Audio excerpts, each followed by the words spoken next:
Matanggal sa lagi ka. At least, mas kita. Kasi, mga 5K lang. Okay na sa akin. Sa may matulingan na pera. Kasi siyempre, nahihirapan. Kapag may isinuksok, may matutukod. Ingat-ingat nga lang. Hindi kayo maunahan sa inyong mga Ito na guys. anay at pokpok. Ito na guys. Iba ang naging Ganda, problema no? ng pamilya Subyon.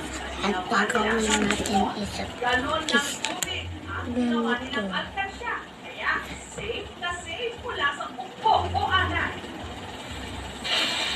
At nung buksan nila ito, At isa pa guys. umabot na ang kanilang nagipon ng mahigit 100,000 pesos. Tamang-tama para sa kanilang dream summer vacation. Kwento ni na Daddy Don at Mommy Grace. Dati pa raw nilang tinuruan ang kanilang mga anak na mag-ipon. Malaking bagay sa kanila yun na maganda pa lang mag-ipon. Tapos may goal sila o kami na pwede puntahan yung magandang lugar dahil sa pag-ipon. Sa akin lang naman po, kung ano po yung nakikita nilang pag-iipon, sana pag laki po nila, sundan po nila.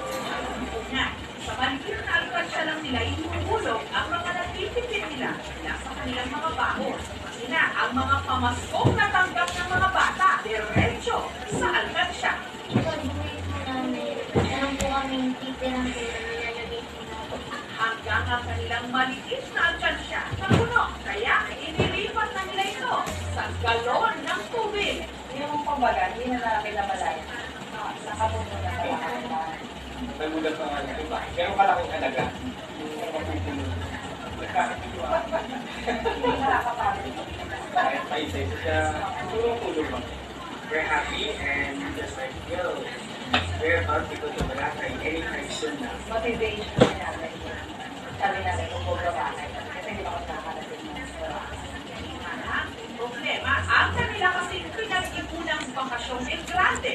Sa Boracay sana, sarado ito ngayon. Tulong-tulong po kasi,